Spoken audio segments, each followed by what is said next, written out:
To replace the exterior door handle, you will need to first remove the door panel, the window motor, and the door carrier. Please follow the link provided at the end of this video for additional assistance with all of those tasks.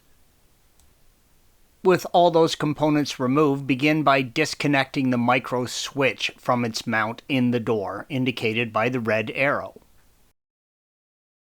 Press down on the clip that holds the connection between the lock latch and slide it back towards the inner door, red arrow. Using a small pick, pull the connection for the exterior handle, blue arrow, out from the lock latch, red arrow. Use a 10mm socket and remove the two nuts, red arrows.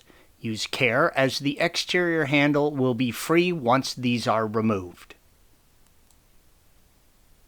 Release the micro switch wiring harness from the backing plate, red arrow. You can now remove the backing plate with the exterior lock from the inside.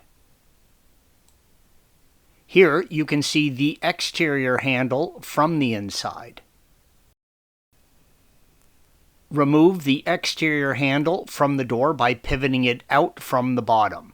When installing it, you will install the top first and then swing the bottom clips into place, red arrows. Installation is the reverse of removal. This image illustrates how the locking mechanism on the backing plate must fit into the opening in the latch, red arrow. Torque the nuts to 7 foot-pounds. Thanks for watching. Be sure to subscribe to our channel and check out another video in this series.